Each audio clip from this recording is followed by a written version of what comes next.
do have some information that I just want to give as a general kind of background and context to tonight's conversation. We're so fortunate to have, I think, some really important individuals in this topic area and where we want to go. So, Colleen, if I can ask you to pull up the first table, that would be wonderful. This is some information that will be available to you. We can send this out to you. I think we can actually have it available as part of the presentation as well. This happens to be 2017-18 academic year data, and it gives you basically just a breakdown of the number of students that obviously were served in the state of Ohio and the relative percentages that are associated with those students.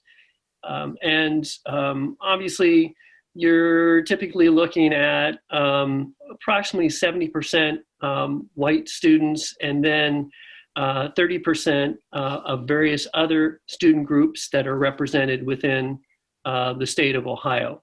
I'll mention this in just a moment in the sense of kind of portraying the present state of affairs for the state of Ohio.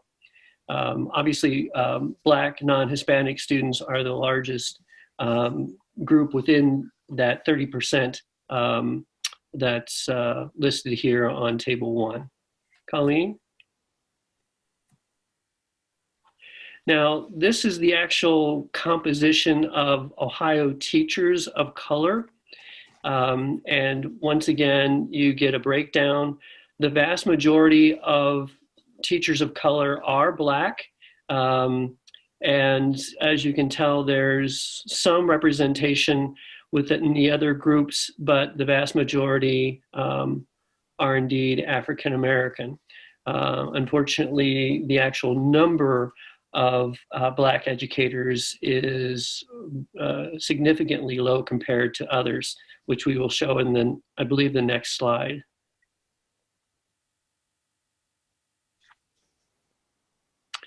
What you have here is kind of the rolling trend of the number of teachers by year and by racial category, going from 2012 through 2017 from the top to the bottom.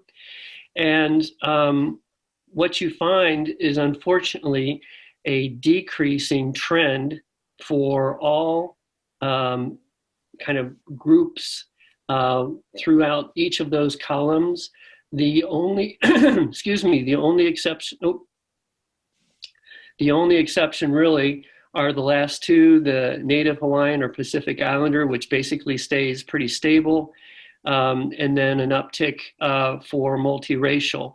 But for all the other groups, you're obviously having declines over obviously this time span, and might I say a relatively significant number over that very, very short period of time. And I think that's our last slide. Is that correct, Colleen? Okay. And I provide this information just to let you know that as part of being part of this task force, what we're really trying to illuminate everyone to the fact is, obviously teacher preparation programs are vital. We need to bring the best and brightest to these programs to continue our educational system. And that's especially the case for educators of color, just because of the fact that there continues to be a growing trend in Black children and other racially diverse children in the public school sector, to the point that in about 20 to 30 years, there will be a relatively balanced number of Caucasian or white children versus children of color. So we need to have a much greater representation of teachers of color for everyone, for all students, white or African American. But that's especially the case for African American children, to clearly see teachers that look like them and can relate to their life experiences, understand, unfortunately, all too often the challenges that they have to deal with on a day-to-day basis. So we think it's vital that we have something put together that really makes a clear message and gives us an opportunity to really bring in very qualified students into the profession, and hopefully promote this this program to the point of kind of changing those numbers and increasing that to a much greater extent, certainly within Northwest Ohio, but throughout the state of Ohio and even nationally. We've got our sights set on Northwest region to begin with, but we won't stop there. But I think that's where we want to go to begin with. And that's why we have the individuals on the panel tonight, because I think they're going to be able to give you very clear information about what they're doing in order to really kind of move this forward. So with that said, all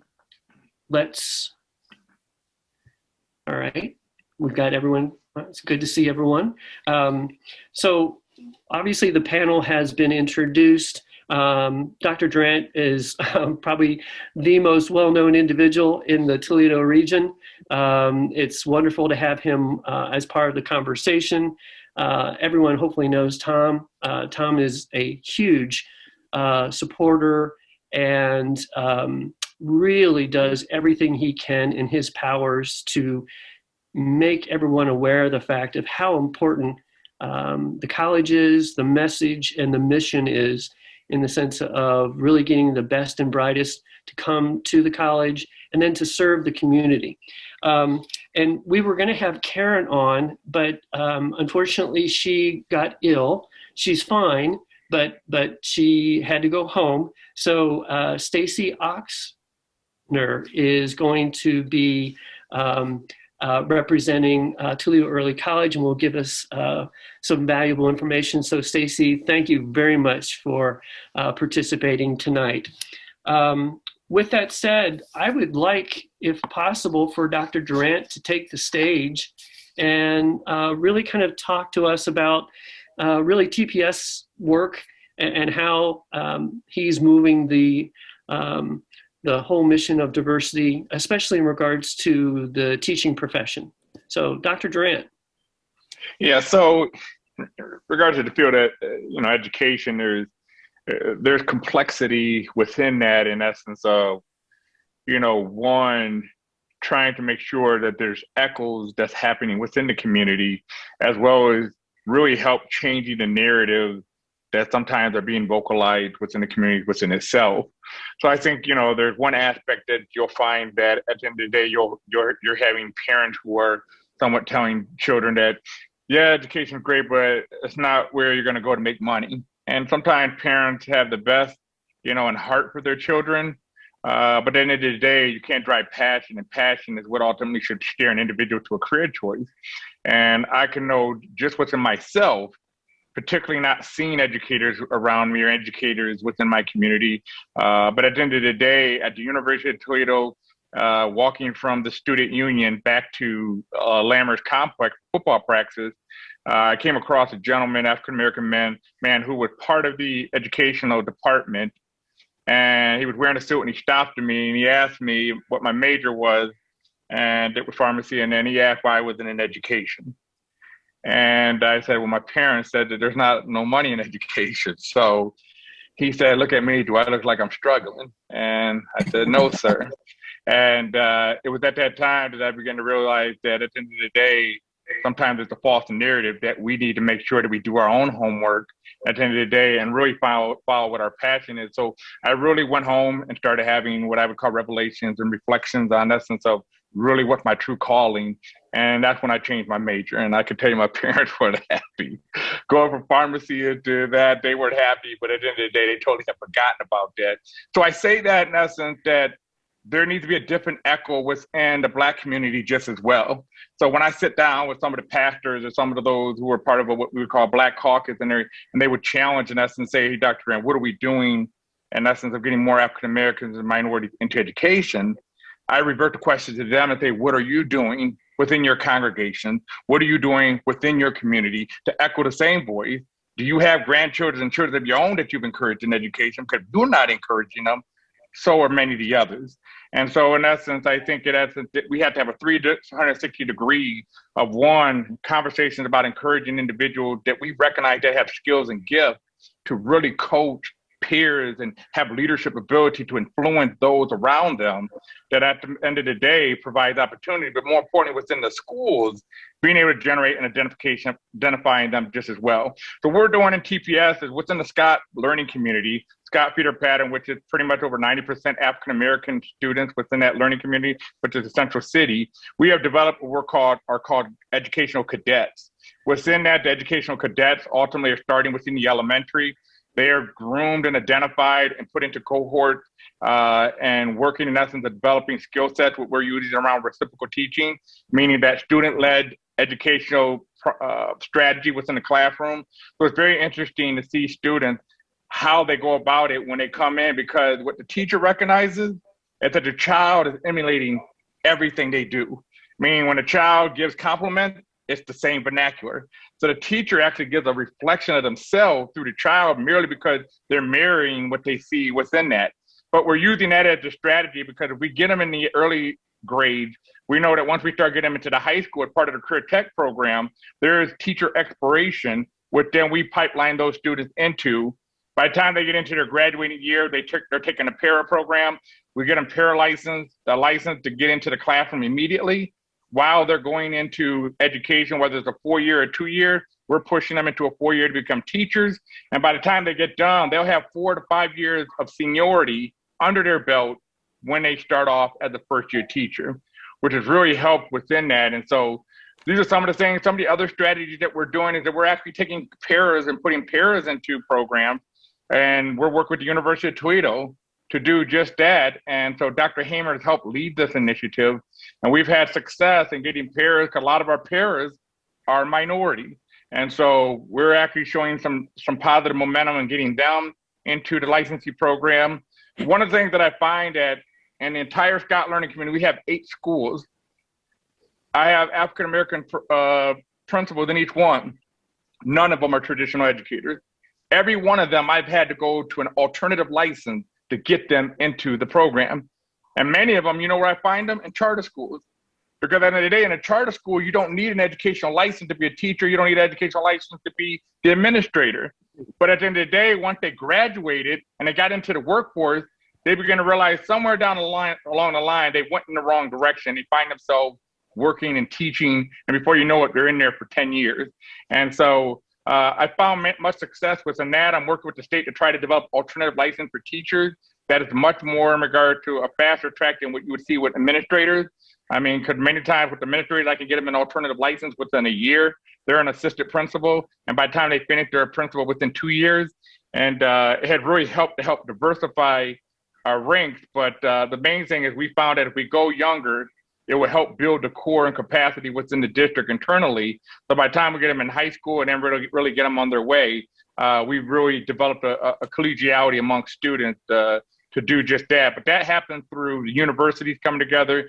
UT has been a great partner in educating, not only working with our students, but as well as our peers to become teachers just as well.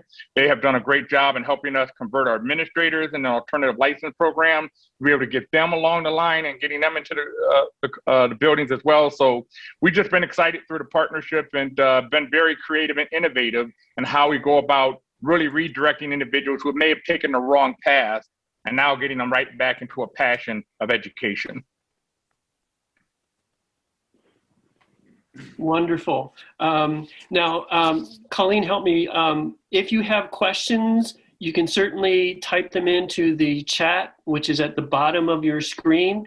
And we will have a time where you can ask questions and just unmute yourself. I believe that's going to be the case. Is that correct, Colleen?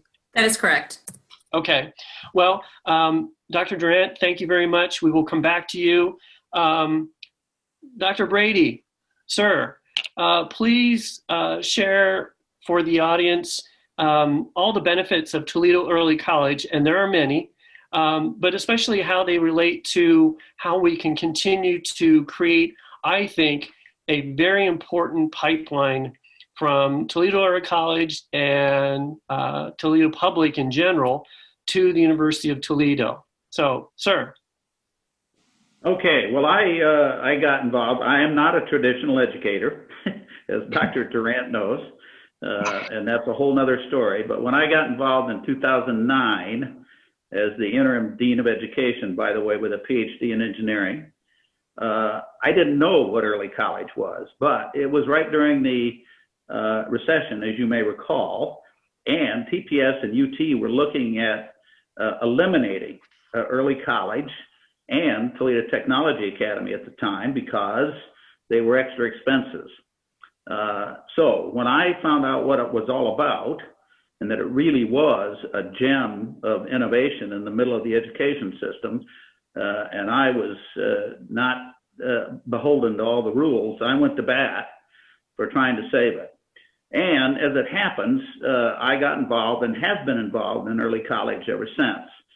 And I'm tempted to want to mention all of the people that have helped make early college successful, and I have them all listed here, but I won't do that. I will simply say that one of the keys here is that TPS and UT, because it's a joint venture between them, are absolutely essential, and oh, by the way, have really done a good job along the way. Now, early college actually goes back a few years. Actually, the first early college was in the 60s at Bard University. But when it really took off was in 2002 when Bill and Melinda Gates funded 200 early colleges around the country. And they did it because they wanted an urban school system and a college to get together and work on how do you get more minorities into college. This wasn't teaching per se, but into college, and how do you make them graduate? And as a practical matter, what early college does is give you college credit during high school, which means that kids can graduate literally 2 years ahead and get their degrees, which is a huge savings in that regard. UT got involved in about 2005 when UT and TPS got together. And I don't know who specifically was involved, but I do know that Dennis Letman from the TPS or from the UT side was essential in that, as well as several others. But in keeping with the Gates Foundation guidelines, our goal is we'll take all students, but our goal is to give preference to minorities, people that are on free and reduced lunch, and generally those kinds of people. And even though it's TPS and UT, by the way, we look for and admit students from outside the TPS system. And our goal is about 25% from outside the system, who, by the way, pay tuition to get in. Now, I will say that one of the features of early college, which we just added several years ago, I think in 2017, was the addition of 7th and 8th graders. So now early college is 7th grade through high school, which means that we're really getting kids involved in the competency-based education, if you will, as opposed to just time and age-based education early. But in my opinion, early college is an opportunity just because, in general, we can recruit and get kids who are at risk or in minority populations there in larger numbers. And oh, by the way, they're in a very competitive environment, and they're there because they want to succeed. But we also have them in a position where we can begin to direct them. For example, early college now has specific tracks, and Dean Whitty may want to talk about the education track, but you can actually go to early college and begin to get ahead in pharmacy, or engineering or education, not just in general education. And one of the opportunities, in my opinion, is the 7th and 8th graders. Dr. Durant alluded to the idea of how do you get kids interested early. I mean, my kids and my grandkids, want to be National League soccer players because they're kicking soccer balls, right? Or my daughter wanted to be in art because she got a chance to do art when she was young. And I think what we need to do is to take the 7th and 8th graders and really get them involved. Not just wait till they're in high school, not just hope they get involved in education. And it isn't all about just the compensation. It's about getting excited about it. What would happen if we, for example, had 7th and 8th graders during the summer become teachers, teaching their peers, or doing some things that really get them excited about how do you help younger kids learn, so that it isn't just about getting to high school or to college and hoping you get a good job. So again, I think that early college offers a massive opportunity. And by the way, there are 300 of these around the states, and I think only 10, if I'm not mistaken, in the state of Ohio. And not very many of those are relationships between an urban system and a 4-year college. Most of them are urban systems and 2-year colleges. So we have a huge opportunity here to leverage all of that. First, a group of kids that in general have a higher percentage of non-white Americans. And secondly, go all the way to the 7th grade. Thirdly, are in a track, and I hope Dean Whitty will talk about our Jumpstart track, because that is specifically related to education. So I think I'll stop there and we can talk a little more. Thank you, Tom. Very well said. I think I'm going to hold my comments because I think Stacey's going to cover a little bit of that too, and I don't want to steal her thunder. So I am going to basically ask Stacey to kind of give us a little bit more detail and get a little bit into the weeds as to what Tom was referring to, especially in the sense of the educational track and the work that's gone on to kind of try to get individuals interested in education as soon as possible, and then obviously work on getting credits that would apply to their degree once they graduate from Toledo Early College and move into the university. So Stacey? Thank you. So one of the things that I think is very important to mention with regards to early college is that the way that we're designed is that we are able to offer some additional supports for our students, given the fact that we realize that the population of students that we're working with are generally first generation students. So meaning that their parents haven't earned a bachelor's degree or higher. Again, our minority students and our economically disadvantaged students. So generally speaking, with that population, what we want to do is at least start to build a relationship. So with that, we have advisory periods. And so our 7th through 10th through 12th grade all participate in, right now for this year, a 22-minute advisory period. And what happens during that advisory period is just that teachers start to build relationships with our students, but they also are working with them and giving them insight on career exploration, and they explore different careers. And so with that, I guess this is where we would start to talk about topics like education. Our students have the ability to earn either 60 college credits, or they can earn an associate's degree. And there are several areas that they can earn an associate's degree, in addition to the 3 pathways that we have with the College of Education, the College of Engineering, and the College of the Pharmacy department, College of Pharmacy. So given the fact that we have those associates pathways and then the tracks, that's where we would really start to build the relationships with students and giving them hands-on experience with what it would feel like to be a teacher, or become involved in education. funny story is I come from a family of educators, and just all my life I didn't want to be an educator. And then I went and worked in the community. And after several years of working in the community, I realized I really did want to be in the schools. So I think a lot of that with our students is, like Dr. Durant said, is that there's this stigma with, teaching, that there's not enough money. And, I have kids tell me all the time that they don't like kids. So I think it's just a matter of them seeing the part of education that is rewarding, instead of seeing the part of education that is so challenging.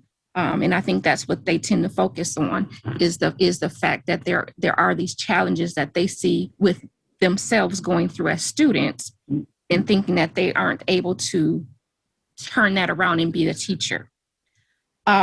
Another thing that we do with regards to wraparound services for our students is, in addition to advisory, which our students meet during COVID, they're only meeting twice a week, but generally they meet every morning. And then we have what we call Info Friday.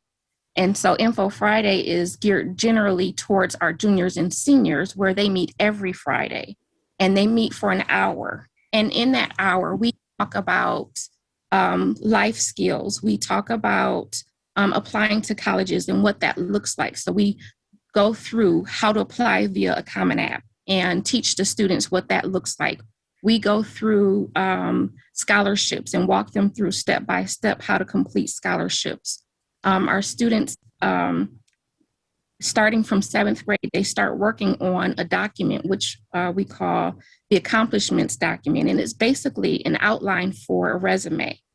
And that information, everything that they do, they're required to, as part of advisory and as part of something that we call rocket stages, they're required to complete community service hours, and they participate in activities in the community, going to community events. I'm trying to think of everything that's required of rocket stages.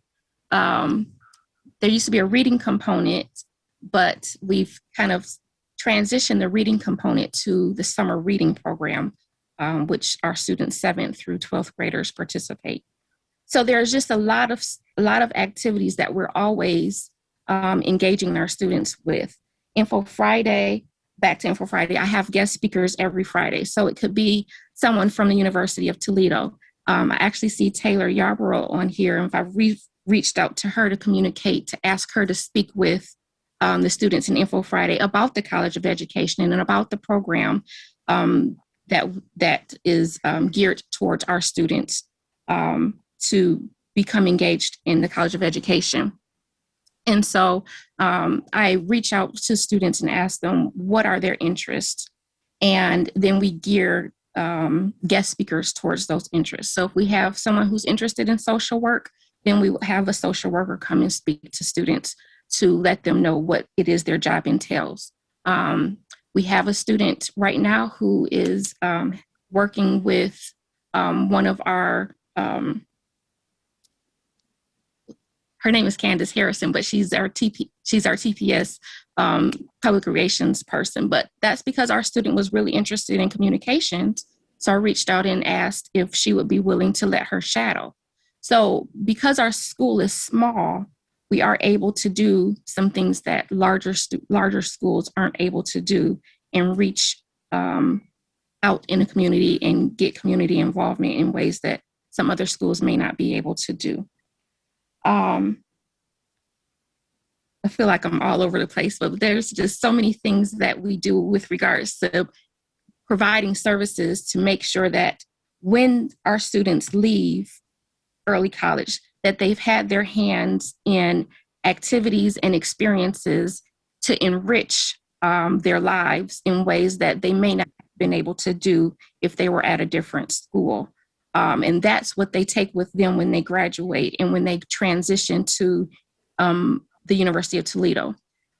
One of the biggest supports that is really important is that they are connected with a success coach. And the success coach is a person from the University of Toledo. And it's Carrie Dilworth, and she's really very helpful. She meets with our students one-on-one throughout the school year. She's the liaison that communicates between the University of Toledo instructors and myself and the students. So if there's a student that's falling off track, maybe not attending classes or their grades are slipping, she's the first person to communicate with the student to say, hey, what's going on? Sorry. She then follows up with the school so that we can also jump on and say, find out what's going on and figure out if there are additional supports that a student might need. One of the benefits, the huge benefits that we encourage our students to take advantage of is the fact that they are on UT's campus. So they're there. Many of our juniors and seniors are there. As a junior, they're able to take up to some semesters 10 credit hours, because if they're taking a science lab, they might have a lab, which is 1 credit hour. So what we encourage them to take 3 classes, and then they can take up to 30 credit hours. So that's a full-time college schedule that our students are carrying. With that being said, they're encouraged to utilize the services on main campus, which includes the tutoring services, which includes the library. They're trained and taught, and there's molding on how to communicate with an instructor when you're in need. So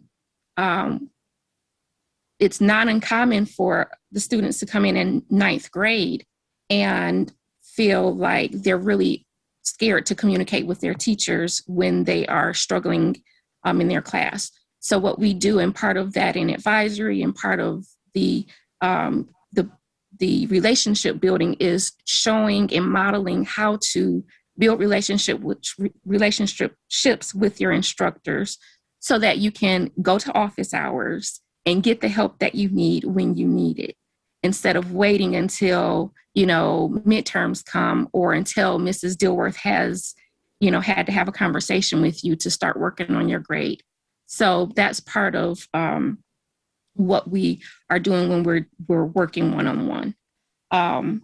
As the counselor, it's my responsibility to kind of, keep them on track for graduation, but also to help them figure out what kind of paths that they want to take post-graduation. And with that, I start meeting with sophomores second semester to start developing in more detail, what paths they want to take. And then I meet with them twice a year to kind of just figure out, what path do you want to take? Do you want an associate's degree? Do you want to follow one of the other pathways? And that's how our students begin to finalize their plans. We are in our 3rd year of students graduating with an associate's degree. And so that's very exciting. We have 7th graders who come to our school now, and they know exactly what they want to do. They know that it's not an easy process, because we are accelerating students to basically cram 4 years of high school into a 2-year program. The 7th and 8th grade really does help, and we have seen some growth. We've definitely seen retention, because our 7th and 8th graders are starting to learn their skills earlier than the 9th grade. And so by the time they get to the 9th grade, they're definitely ready to take college classes, and they have figured out how to manage time and how to communicate and do the things that would make them successful. So I hope that kind of answers some of the questions that you had. That's great, and I'm sure we'll have more. Before we go on, I'd like to have Dr. Brady comment just a little bit more on something. Tom? Yeah, one of the things I wanted to say that I think is a huge advantage When this early college got started, it was on the Scott Park campus. It was on a campus, but it was removed from the main campus. This past year, UT and TPS moved it to what was the Driscoll building right across the street, Bancroft, from the College of Education. So the kids now are on campus, and going forward, when we can actually go to school, we can really take advantage of that in terms, especially, I mean, in all of the aspects of early college, but I think especially with the College of Education. So. Absolutely. I can't wait until we have more students in our building and have faculty and staff over in our building, and we can have our faculty and staff over in Driscoll. What a nice way to, kind of align each other with what we're doing. Colleen, I've noticed that we've got several questions in the chat. Do you want responses generated at this time for the general group, or do you want us? I think we should go ahead and head into the questions. Okay. You want to go ahead and take care of that? Sure. So Scott Earl has a question. He's actually had to leave the meeting, but I will follow up with him on answers. But his overall concern is just the number of teachers entering the profession. It looks like overall it is decreasing, even for traditional white teachers. So he's wondering, how much of a problem is there right now in recruiting just generally to the entire profession? And then also he's wondering a little bit more about gender when it comes to teachers of color, if there's any type of data that we could look at. So, just to speak to some of that, he's exactly right in essence of that. It doesn't take much to really see the ridicule that education gets, or teachers get, so to speak, when you just read the newspaper. I mean, one of the things I find that because public education is a public institution and had to have such transparency, I say it's one of the very few professions that we all have children, and our children may do stupid things at work, but doesn't have to worry about it being on the front page of the Blade. And when you come into the world of education, particularly in a public school setting, you could say something that you just lost your cool that day and end up hearing about that story on the Blade, because we literally have to have that level of transparency of every word that you said and how it happened and the consequences that came with it. But more importantly, when you're looking at high-stake testing and all these other things, that you're asking teachers to do many of the things that are insurmountable, that the challenge becomes so overwhelming that many of them get burnt out in the essence of the effort of trying to overcome a system that wasn't designed for a first or second grade pacing when individuals were coming in 3 years behind. And so that's one of the biggest things. And Dr. Brady has been a very big advocate at, in meeting with him and having that conversation, that he recognizes that no institution could function with an 82% failure rate to a certain degree, where kids are coming in 82% not prepared for kindergarten. I mean, whatever it is, if there's a manufacturing of raw material and it's coming back 82% ineffective or defective, that is intervention put into hopefully that the end product is going to have the outcome that's desired.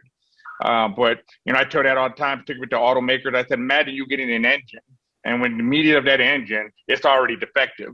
How many recalls will you have at the end of the assembly line when you put it out for distribution?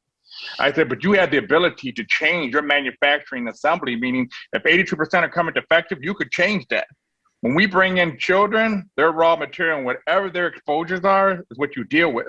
So when you're having teachers trying to deal with many of those things, I mean, some of the things that I think of that teachers are dealing with today, I think of my father, it's like my father said, it's not the teacher's responsibility for you to be successful. It's me as your father. Your teacher is going to teach you, but it's my responsibility to see at the end result is what, is an expectation of you. When I hear of teachers having learned classroom management, never heard of such a thing when I was a kid. My father was classroom management. It just said, do I need to call your dad? And that's all it needed. The teacher didn't have to worry about looking at me with the stare. She just had to put the hand up, and I'm like, you got my attention, right? I mean, those were some of the things that teachers didn't have to deal with, where now they had to be multifaceted in regards to their classroom management skills, their delivery, content knowledge and many of these other things are so demanding that you're seeing some burnouts. And so you're seeing a loss in passion of the profession. And when you see that, it's kind of hard to see, but there's an understanding, particularly those who are in the trenches every day fighting it, and really realizing that there's a false narrative that's created out there that makes it difficult, particularly when you're dealing with students with the most challenging environments and challenging backgrounds. So, but that is a true reality. And right now you're seeing a bigger element of it because districts right now are struggling to get substitutes. I mean, we're talking about a pandemic in place. Where are you going to get subs? Where are you going to get all these positions? You have teachers who are fearful of a coronavirus within itself. So you're going to need individual stuff for them if they take sabbaticals or if they take medicals and such forth. And so right now I'm reading about other school districts who are having to shut down merely because they have 0.25% of their population out and they only have 10% of subs to fill in, which is a huge disparity in trying to fill those in. But again, you're seeing this across the walks. And so education is kind of the biggest conversation when you talk about this pandemic.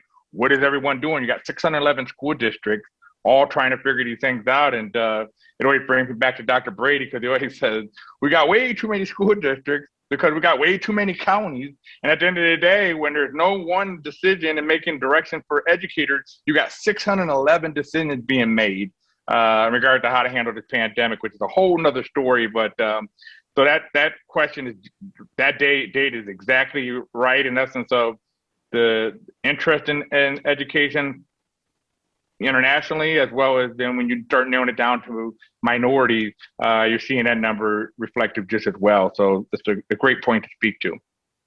Actually, nationally, the statistics are there are literally half the number of teacher candidates today in total than there were in 2012. So it's a crisis. It's certainly a challenge. There's no question. We work very hard at recruitment and enrollment, and we are dedicated to really kind of bringing as many into the fold as possible. I would agree with the gentleman. It's unfortunately a profession that gets a lot of negative press, and I don't quite know why, other than it's probably just an easy target. The fact is, it's probably one of the most distinguished professions anyone can enter into. Everyone on this call owes a teacher or teachers their position, their way of life, their luxuries, whatever they might be. They're all dependent upon the instructors that you had and the time that they shared with you to help you learn whatever you needed to become a successful engineer, a superintendent, doctors, nurses, what have you. I think it's more about us, and I think it's the message that we communicate to everyone. That's why everyone on this call matters, because we need to change that conversation. I get it. Our healthcare people are great. They really are. But so are our teachers. I mean, they're out there. They're doing this stuff.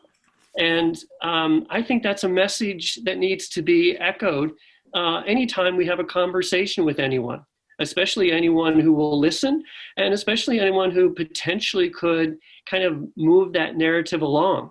I am and have been a long proponent of dramatically increasing the salary for teachers. They're that important. Now, do I have that sign off? No, I do not, unfortunately.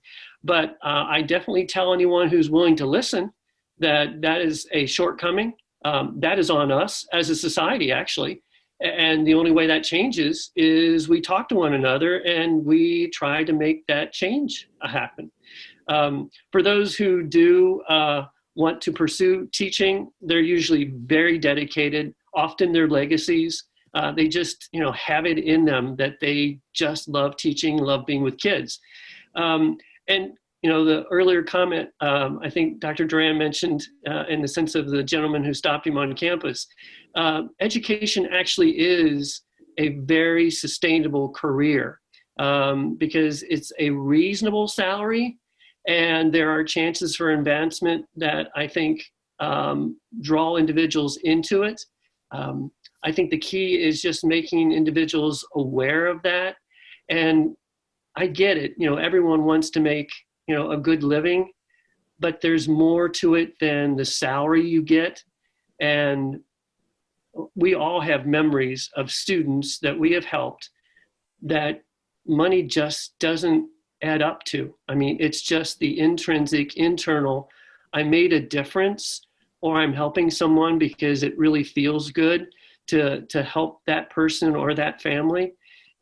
At the end of the day, I think that's probably just as valuable, if not more, than the overall yearly salary that someone gets. Now, I understand paying bills. I get that everyone wants to have a good life. And you can with, I think, a field in education, especially if we have programs in place where students don't walk away with a huge debt.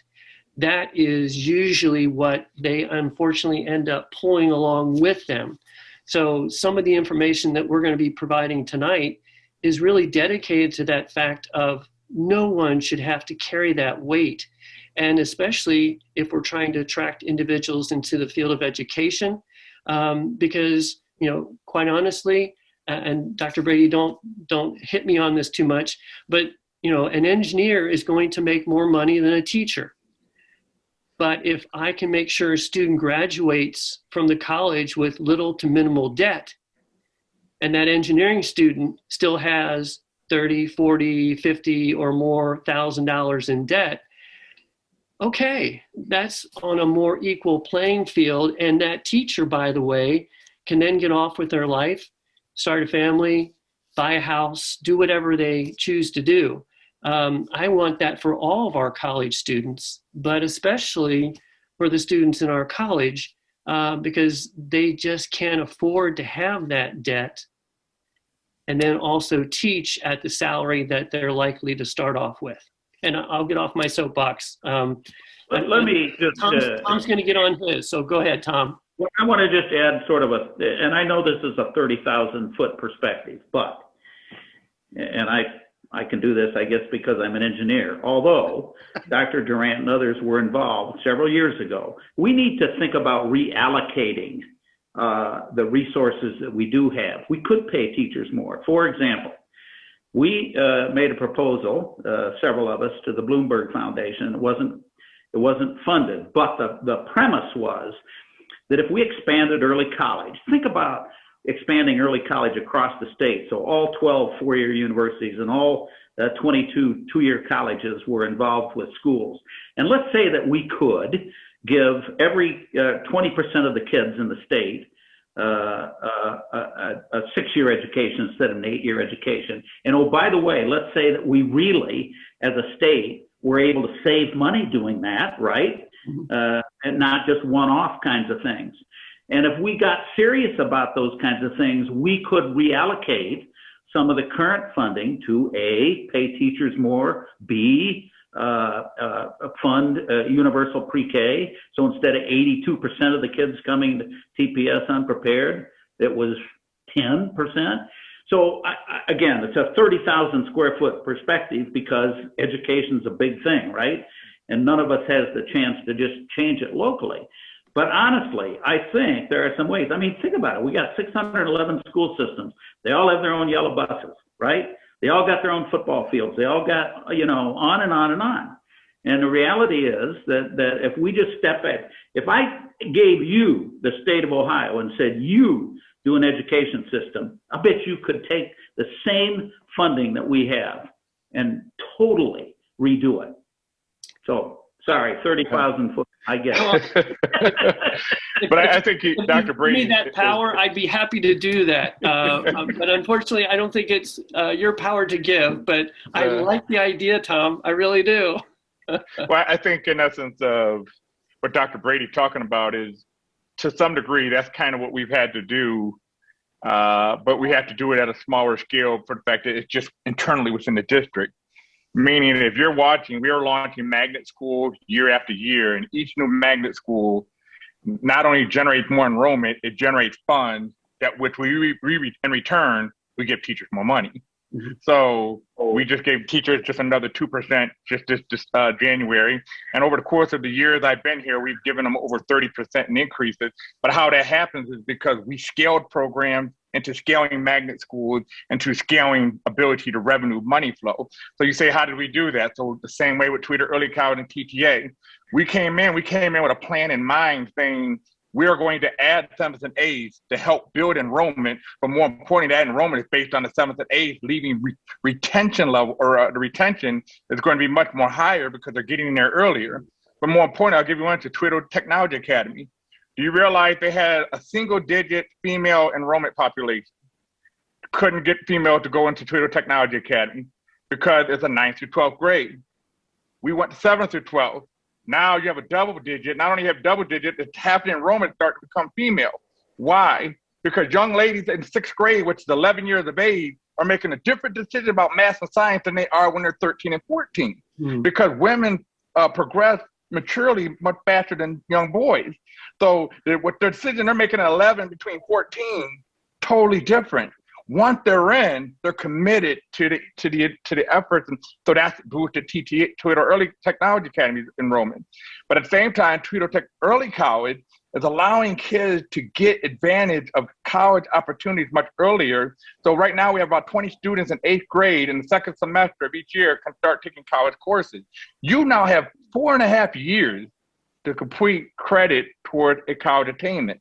But again, what as Dr. Brady alluded to, we recruit within 20 to 40% of the enrollment from surrounding TPS. It pays for itself, sustains the school itself. We have never asked the taxpayer for more money for these schools because we've now developed a mechanism where individuals are interested, and when they get in, they generate revenue. Same way with Aerospace Natural Science Academy, has a waiting list. But more importantly, where did we build the school? We built it at the campus of the airport. Guess who subsidized the cost? Port Authority, because we're on their campus. Those two programs have grown into where now there's a waiting list for Aerospace Natural Science. So you'll hear me in 2 months doing an announcement. There's now going to be a Natural Science Academy. Guess where it's going to be at? The Metro Park. And the Metro Park, we're better yet to learn about natural science than the Metro Park, which is the #1 in the country. But more importantly, who do you think is going to subsidize the cost? The Metro Park, because we're on their campus along with Hawkins STEM Academy. So again, we're going to be launching the Pre-Med Academy, which is going to be at the Toledo Hospital.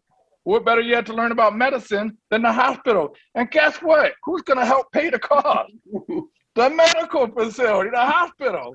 Not going to the taxpayer saying, if you want this pre-med school, you're going to have to pay for it. They're paying for it. So again, guess what it's doing?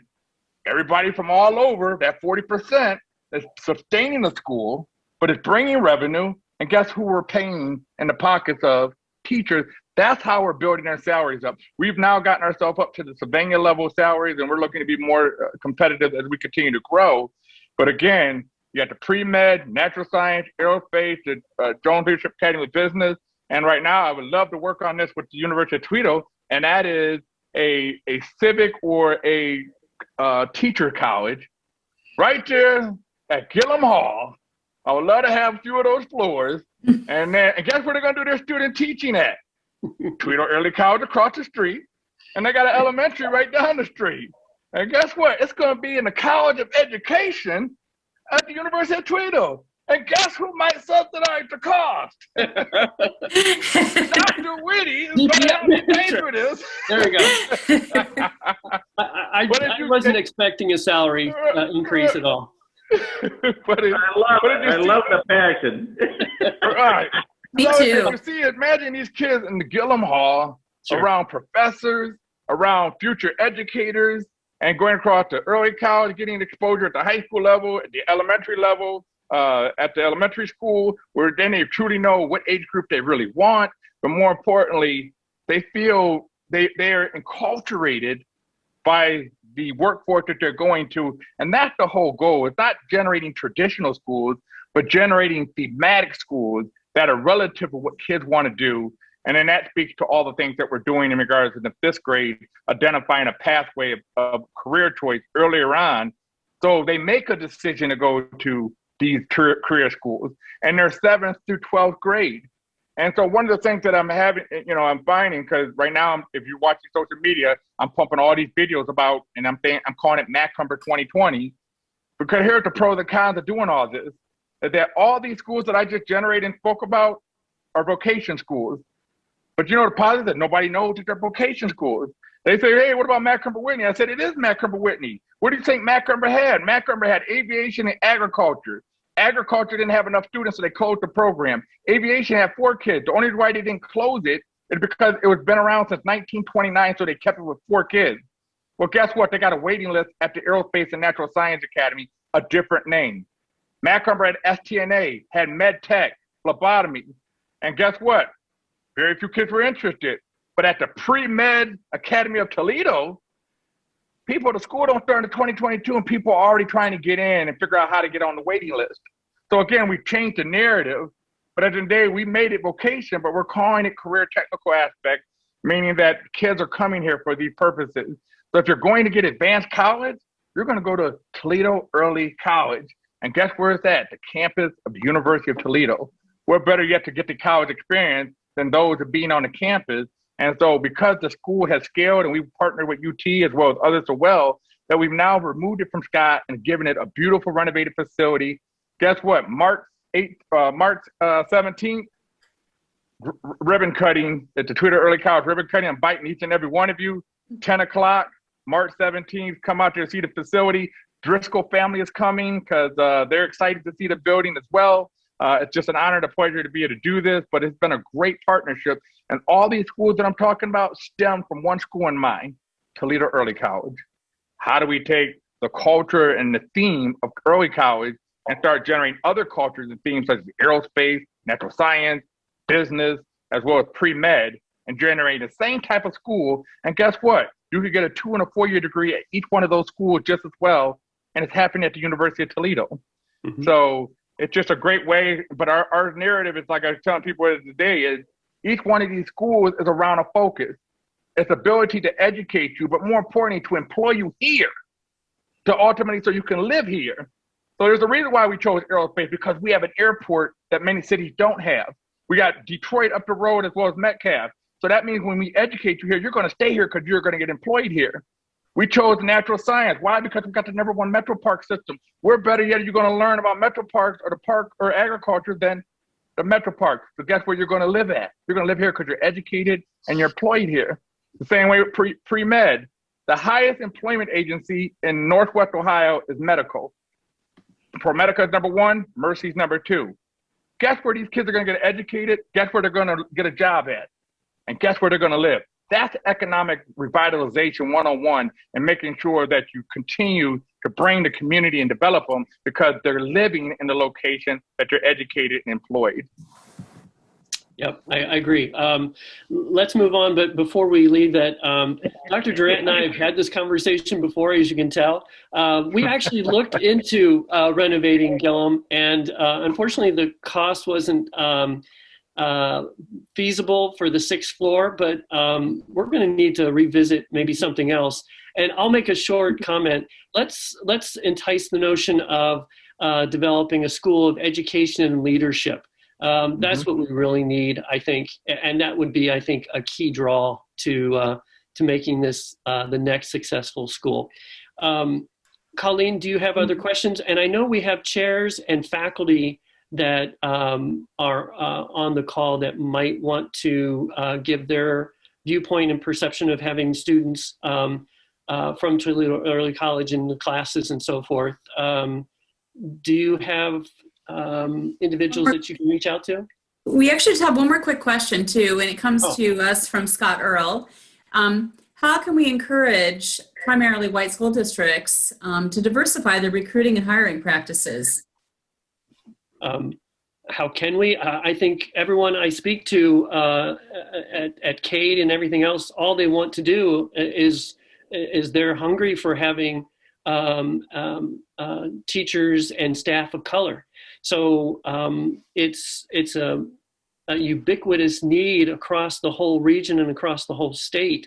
So it's really just trying to get individuals interested within the profession and allowing them to be successful so that they can take those various positions, because the literature is quite clear that teachers and educators of color help all students. This is just not, if you will, Black teachers and Black students.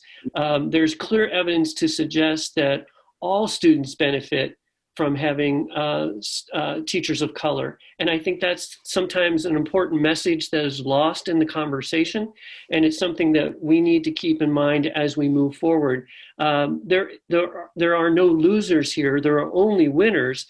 And we need to create that atmosphere where everyone has that opportunity to really benefit from different life experiences, from different perspectives. And what better way for that to happen than in, obviously, the educational experience. So, Colleen, I'll move it back to you. I see Jenny's on the call. I see Eric. Do we have time for them to perhaps provide a few thoughts or comments? We do. That would be wonderful. I'm going to go ahead and open it up to whoever would like to make a comment. Thank you.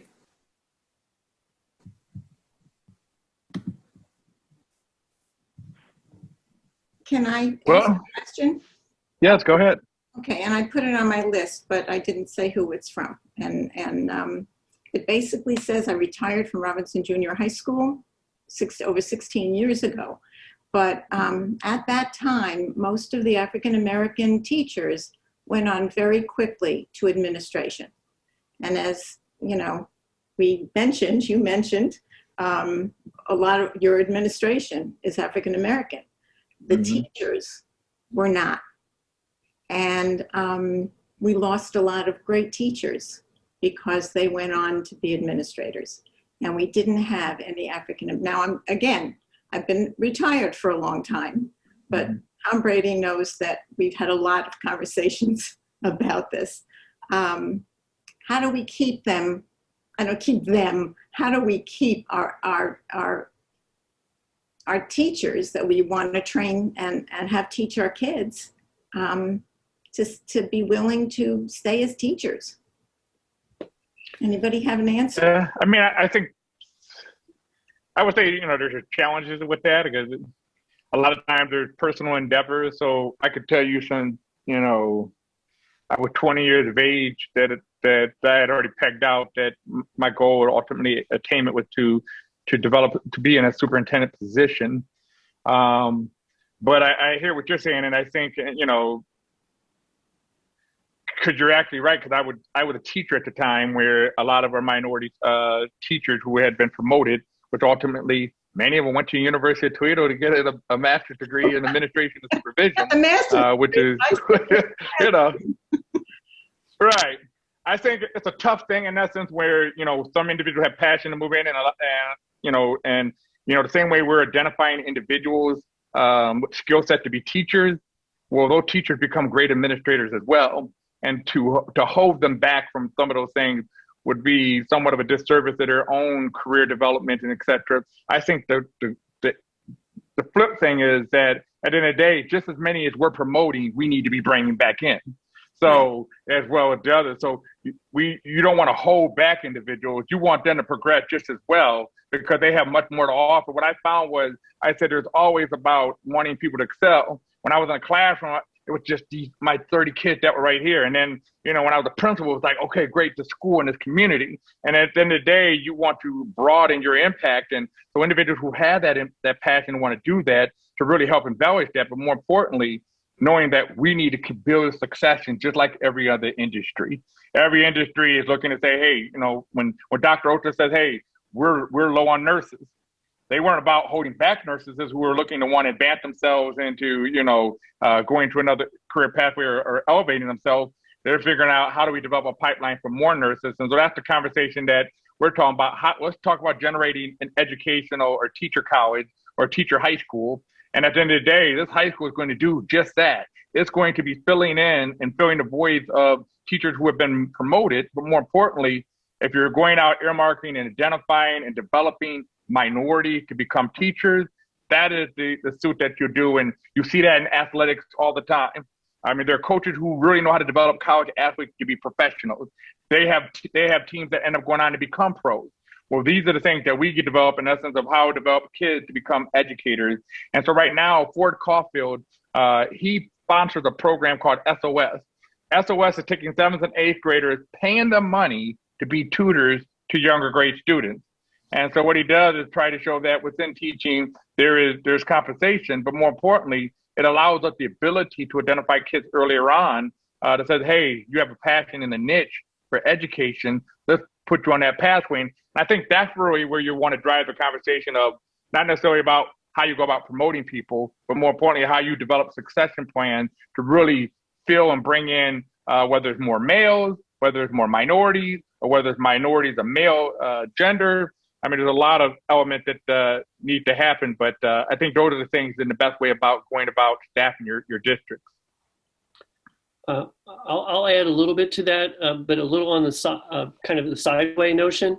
I think, just from my experience in the PK-12 environment, I think it starts with young people who have passion for teaching in the classroom, feeling good and satisfied with what they're doing. There is absolutely nothing wrong with that. Now, some do want to advance through administration, and that's an okay path. But I think the more pressure we put on recognizing the value of teachers, the salary that they receive, the status of teachers, whether we have a hierarchical system in the sense of recognizing master teachers, but keeping them doing what they're loving doing and doing it well is vital. As a dean, I want my best people in the classroom teaching students. Now, if they have administrative desires, that's great, and I'll help facilitate that. But to be totally honest, if they're wonderful in the classroom, that's exactly where I want them. So I will do my very best to make sure that they are well compensated, that they're happy in that setting, and that continues on. So I think it's, kind of looking and putting it all together. But, you want to keep good teachers as long as you can. And if you can do that, obviously countless generations benefit from that. So I would just like to jump in, Ray, and agree with you about wanting good teachers to be in our classrooms. That's essential. I think part of what the tradition has been in our field is that if you want to assume more responsibility or take on more responsibility, the only pathway open for you was to become an administrator. I think the more that we think about ways that we can encourage and create opportunities for our classroom teachers to become leaders in different ways, I think that keeps them in the classroom at the same time that they are kind of engaging in their own professional development in a sense. I think about, for example, what Dr. Durant has done in the high schools where we have these 9th grade clusters and there are cluster leaders. That's an example of, those are classroom teachers, but they are responsible for bringing together everybody in that particular cluster who works with the same group of children. And that gives them an opportunity to exercise some leadership. So I think that's an important piece too. And Robin, when I was there, that's what we had at Robinson. And it was wonderful. I mean, I talked about school all the time. And let me sorry, Davey. Let me just jump in from an industrial perspective as I listen to this conversation. I mean, I remember back when I was working at Owens, Illinois, many years ago, before most of you were born, and we wanted to, and they wanted to do exactly the same thing. They wanted to keep their senior engineers and senior scientists happy. So they actually created titles, senior fellow, senior scientist, and paid them a little more money to do the same thing to keep them operating in that environment. Now, I don't know whether the union environment prevents that, but that worked. right? I didn't want to become a manager. I wanted that title. Well, and right. And when I went back for my master's, I said, no, I don't want to become an administrator. I want a master's in education. But yeah, but again, and our cluster scenario was a little bit different in that, we had 5 teachers. There wasn't one leader and the teacher, but we had the same students, and we were able to work during the day. We had an extra period to work with the students and their parents and make the phone calls and solve problems. But again, finances and everything came into play, and we kind of lost that. And what you said right there is right there is an excellent point right there. Because we do EWIM as well, which is early warning system for high schools, and they focus on every graduate to see to it where they need support to walk across the stage. But the point that she pointed out that was very thing, because that's just the system that we live in, is that, and I bring that sometimes even with my wife and so forth, that I entertain every conversation that walks up to me. When we're eating dinner and they sit down, have a seat. I can invite you, but we're going to talk, because there's a responsibility for every educator that when taxpayers support, they're going to remember that last conversation they had with the superintendent. And at the end of the day, if you're not passing levies, you can't keep programs what you're talking about going. At the end of the day, you can't continue to pour money into, educators' pockets. So when Dr. Brady says pay them more money, that pay more money comes from a well, and that well needs to be well groomed, well supported, and have confidence in what you're doing. So it creates us to have to be on TV every day and have all the media and the social media and talk about all the things that we're doing, et cetera, just to continue to win public confidence. Because like I told my wife all the time, is that there's a responsibility in essence of how you portray yourself and interact with the community. Because if they don't support the school district, and some of you individuals have been around, the district went 15 years without new money. So you can imagine what happened to teacher salary. And within that 15 years, one time they gave them raises and and then next year took it back and asked for 1% back, as well as other things. So you can imagine, and that was the time when Dr. Brady said, we're going to close down Toledo Early College. We're going to close down Toledo Technology Academy. At the same time, cut athletics, cut busing, and all the other things. So you can imagine all the things that you had to scale with. But more importantly, just based on education, there are voters that support, and at the end of the day, you're constantly continuing to be and building relationships, so they support the districts in a way. And so we've had a 100% passage of the levy. We told the voters that we're not going to come back for 10 years, and we're on track to do that.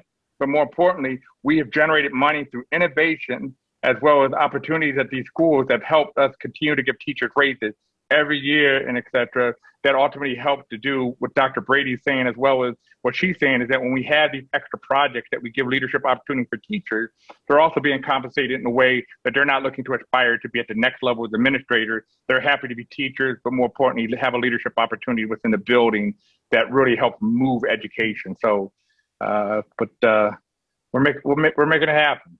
I didn't want to knock the administrators. I just want to. No, you definitely didn't knock the administrators, not at all. Because your point is well on point. Definitely. Here's another thought. Maybe there's an opportunity here, and I'm thinking, as I think about early college, I don't think we have promoted the idea that early college is such a value to this community.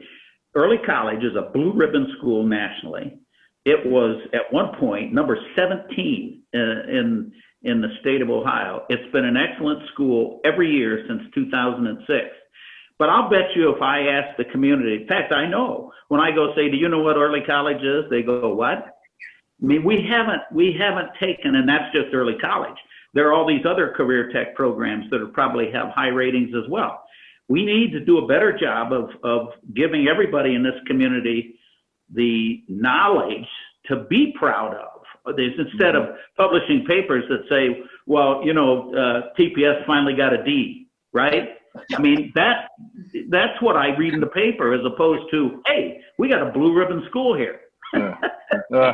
Yeah, and Tom, you're right. And, no one's going to blow this horn but us. And it sounds self-serving, and in a way it is, but it's not, because it's ultimately about our students. and it's the opportunities that they can have. So I'm all for that. So if you need me, with a megaphone touting the tenets of Toledo Early College, sign me up. I'm right there. Colleen, we have, I think, one more slide to share, and I know we're getting close to our ending period. So if you could pull that up for everyone, and we'll just give you just a quick overview of, someone mentioned, hey, you got to have the resources to make all this work. Well, the college is stepping up to do that very thing. So, oh, James, I love your screen. The dog is great. What a face. Oh, I got to change mine. That's too good. We have a slide regarding the Educator Diversity Scholarship, which we have just put together. It is an arrangement right now with Toledo Early College. We are looking at providing in essence, tuition scholarships. We're hoping to be able to provide that for 3 students. This will be primarily needs focused. Many scholarships are merit oriented, and that's wonderful, but sometimes you have to have the need aspect there as well. So this is something that we're trying to roll out. We do have the funding to support these students for the time that they will be coming into the university and the college.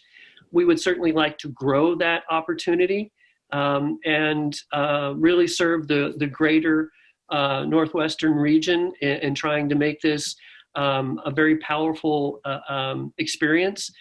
I am of the opinion and have experience with cohorts, and I find them to be extremely helpful in keeping students together. A cohort model is kind of what it sounds like. Individuals come in as a group and they literally stay together, often taking the same classes as they go through their program of study. It provides a real strong bond. Students become very, very close with one another, and that's especially important at the college level when there can be a lot of distractions. And it's sometimes a little bit difficult to do everything, make a ton of new friends. I mean, that still happens, but it's just complicated sometimes. So having a cohort really matters in the sense of individuals knowing each other from the start. And then you have, in essence, a support network and group, even potentially a study group as you go through your coursework. So we're real happy with the notion of moving this out. And like I said, we have been able to obtain funding. We got some additional donor support through kind of our mailing out of this scholarship opportunity. And we are looking at, like I said, 3 students for the fall. It's a start. We'd like it to be more extensive than this, but I think that sends hopefully the right message that this is worth the investment.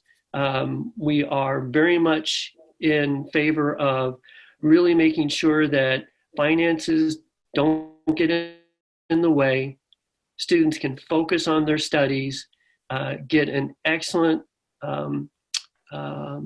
college experience, become very competent in their area, and then do wonderful, great things as an educator. So I just show you this to let you know that this is our flyer that we use to promote it.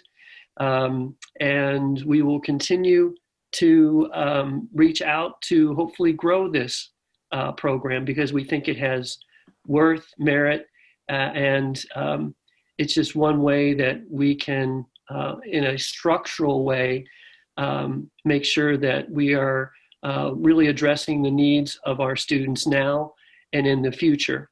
So we just wanted to show that. Colleen, I think we're getting a little close to our time. Is there anything else that we should be covering? We will follow up with a recording. We'll mail that out to everyone and a few attachments, including the task force report that we took the tables from as well. And we welcome any feedback as well. Please reach out to either Dean Whitty or myself or any of our speakers. If you have another thought, we'd certainly love to move this conversation forward and certainly see a part 2 of this theme coming up in our now ongoing series of Coffee with Dean Whitty, which we hope to see you all back next month. Thank you, everyone. What a great turnout. Yes, on behalf of the college, thank you very much, Dr. Durant, Dr. Brady. It's been wonderful. Stacey, thank you for doing a wonderful stand-in. Very much appreciated. We hope to have a variety of topics that we can address and bring wonderful guest speakers in. So if you do have thoughts, please share them, because we are more than willing to take a look at that. And with that, I will say goodbye. Thank you very much. And always, go Rockets.